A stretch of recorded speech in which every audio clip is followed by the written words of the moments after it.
The first kick, a deafening sound, a ball that hit the guardsman with enormous force, causing people around to hold their breath. Just a moment, and the guardsman caught it in midair without moving. Everyone froze. Perhaps it was wrong for someone who was used to victories on the field. Seeing his power neutralized so quickly and effortlessly was worse than defeat itself. Despair, disappointment, anger. It was no longer just a sporting moment. It had become a test for pride, for strength, for everything he considered his own.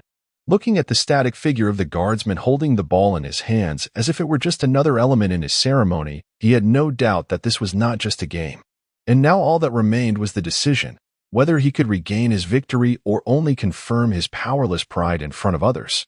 Through the moment of defeat, one thought passed: this is not just a match. This is a battle between two worlds, and I'm definitely not going to lose. London, late afternoon. The sun, slowly hiding behind the ancient walls of Buckingham Palace, was casting long shadows on the pavement. The streets were crowded with tourists taking pictures of themselves against the backdrop of majestic buildings. But amidst all the noise and bustle, a figure stood out, moving through the crowd like a heavy boat through the waves. Jackson Rose, a former rugby star, had just returned from a major competition at Twickenham, where his team had won. His body still bore the marks of a hard-fought battle on the field: stained sportswear, blood on his shorts, and muscles that trembled from constant tension. He was at the peak of his career, and this victory only strengthened his sense of invincibility. All his movements radiated confidence, almost arrogance. Every step seemed to say, "I am the one who is feared." Picking up the rugby ball, Jackson announced loudly for everyone around him to hear, "Look how I do it." He was joking, talking about his last game, and his muscles were trembling with emotion. But suddenly his gaze settled on something that broke the usual picture.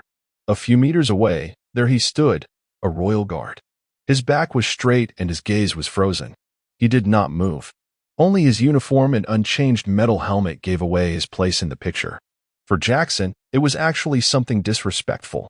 He couldn't believe that someone could stand there, completely still, at such a moment. He, an athlete, realized that it was impossible. It just looked ridiculous. Training on the battlefield is from another world, and it was far from standing like a statue on a palace staircase. What kind of stupidity is this? Jackson thought, looking at the guardsman, who didn't even flinch from his gaze. He took a few steps forward, the ball in his hands continuing to fly from hand to hand, with a fast and aggressive motion. "Hey, man," he shouted, addressing the guard. "Have you ever heard of a real game? It's not a ritual, it's a real fight. By the way, I've just trained some heavy hitters. Have you ever seen what it looks like? Real clashes. You probably don't even know how to fall properly." The guardsman didn't even move. His name was written on a plastic plate, Radcliffe. Jackson didn't pay attention to it, not being one for details. He was only focused on proving his superiority. Training, kicking, defensive positions, he knew all of this to a T, because in his world there was no room for compromise.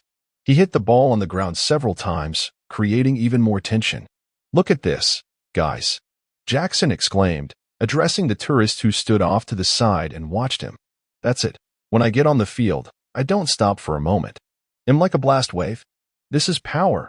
He was about to demonstrate his skills by performing several maneuvers with the ball. "Do you think you're as strong as a stone wall standing here?" Jackson said, defiantly approaching the guard. "I can show you how to break a man standing like this wooden soldier. I don't play these games. I've played in real combat." Tom stopped. Jackson stood right in front of the guardsman, his eyes full of anger and pride. Although he could feel the gaze on him, which did not leave the static guard, he was convinced internally that he was about to break this peace. He continued to move the ball, tossing it to his hands and enjoying the moment of his own superiority. But something in the air changed. Jackson didn't realize that the real fight had already begun. He was ready for a fight, but not one that would soon make him doubt his winning power. The real challenge was only getting closer, and his sense of invincibility would soon be shattered by a wall he could not even foresee. Jackson stood there, burning with confidence. He could clearly see the security guards and tourists watching him as if he were an act in a big show. All those looks, with their admiration and wonder, reinforced his sense of invincibility. However, something was changing in him. The quiet but steady gaze of the guardsman, his perfect posture, all of this became more than just a show of strength. It was something Jackson could not understand, and that was what irritated him. "Well, Cossack, show me how it's done," he muttered, approaching the guardsman. His steps became more decisive, the ball bouncing in his hands with more and more aggression, as if he could get some kind of reaction out of the man. The guard remained motionless. The silence around him only increased Jackson's tension.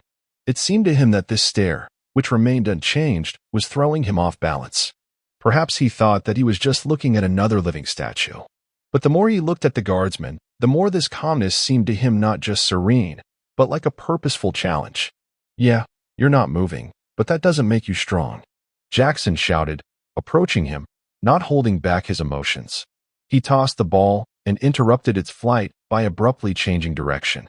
He decided that now he would show this guard who the Real fighter was. Suddenly, his eyes blurred with momentary anger, and he slammed the ball into the ground with such force that it flew almost to the guard. Jackson prepared for his next move, a familiar attack, just like on the field. However, at the last moment, he stopped. Had he seen the way the guard was standing, his perfect posture? It couldn't have been a coincidence. And as the ball was flying toward the goal, something in Jackson made him feel that this was not going to be a normal moment of victory. "Hey, you need to move, my friend. You don't win matches like that," he continued, while making a few more vigorous moves with the ball. But the guard remained completely calm. Jackson was almost in front of him, ready to fire another prepared remark, but he couldn't say a word. His eyes captured what happened. In an instant, without any warning, the guard moved his arm, and the ball, carrying all of Jackson's strength, was in his hand. As if effortlessly, the ball not only missed the target, but was captured with such precision as if it were a common habit. The tourists around him gasped in amazement. Jackson did not believe his eyes at first. Then his gaze moved from the ball to the guardsman, who did not even twitch noticeably. Only one detailed movement, a hand stretching out and catching the ball.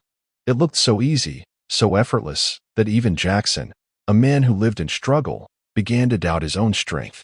"What the hell?" he thought, not understanding how it happened. The guard stood there, showing no emotion. His gaze remained so unwavering that even Jackson's own natural strength seemed excessive against this complete calm. At that moment, Jackson felt something he had never experienced before, a loss of control. "Nice move, big man," Jackson said, though his voice no longer sounded so confident. He could feel his pride starting to crumble, and his lost confidence turning into something new, doubt. And this doubt was slowly eating away at him. Time seemed to slow down. Jackson stood a few steps away from the guard, looking at the ball, which now rested calmly in the guard's hand, who did not move or show any emotion. Only silence remained, this amazing, almost obsessive silence that enveloped everything around.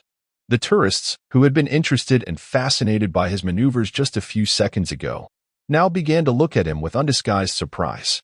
Some even backed away, hearing hints of possible danger. Jackson felt anger pulsating under his skin. He felt powerless, unable to force the guardsman to move even a little. It was not just a defeat, it was a defeat for him as a man who had always been in control. In this moment, awkward, unfriendly, halted seemed to call into question everything he had lived by, everything he believed in. He tried to take a step back, but his legs would not obey. It was like a bad dream. His heart was beating faster and his thoughts were jumbled in his head. What happened? How did he do it? Jackson wondered as he tried to collect himself. He had been on top of the world just a few minutes ago, and now there was a man in uniform standing in front of him who didn't even flinch from everything he was doing. "You haven't even moved yet," Jackson shouted angrily, trying to cover his uncomfortable feeling with aggression. He was too proud to just stand there and be silent. His words sounded sharp, with all his professionalism. However, each word dissolved in the silent atmosphere that hung around him. The guard was still standing, and his gaze remained invisible to any emotion. His whole posture was unshakable, like a stone pillar. How was this possible? Jackson thought, as if something had awakened in his heart. Real anger mixed with disbelief. He, a professional on the field, now looked like a child who had just learned that there are things in the world that he could not control. And this feeling became even more difficult when he realized that this man in front of him was probably the one who was in control of the whole situation. "Are you a real Iron Man, or what?" Jackson finally said, laughing through his teeth. But even he didn't recognize his own voice. There was no determination in it, only sadness and distrust. And just when Jackson was ready to realize that his stubbornness was only making the situation worse, What happened next turned his perception of reality upside down. The other tourists who were watching backed away a few steps, as if they sensed an impending disaster. Another man appeared on the scene. He wore a black palace guard uniform, and he had a bulletproof vest plate on his shoulders. His presence was instantly palpable. He was approaching Jackson as if he were a burden that needed to be removed from the situation. But Jackson did not even react to this approach. He went into another wave of aggression. He clenched his fists. He still lacked determination. He was overwhelmed by feelings. He had been in his element before, but now it was different. "Do you think you can stop me just by standing here?" he shouted, trying to push the guardsman with his shoulder. However, he was in for an even bigger surprise than he could have anticipated. The guard did not back down even a millimeter. But the next moment, without moving, he slowly turned his head and looked at Jackson. His eyes were cold and dispassionate, not touched by anger or interest. But there was someone else in that look, a body and soul that had been tested more than any training. And then, with a speed that surprised even Jackson himself, the guardsman shifted his weight and made a movement that was completely unusual for everyone who witnessed what was happening. There was no sudden movement, just a slight change in position that threw Jackson off balance. The sound of hitting the stone slab was so sharp that it resonated throughout the courtyard. Jackson's body flew as if in midair for several seconds before unmistakably feeling the impact on the palace wall.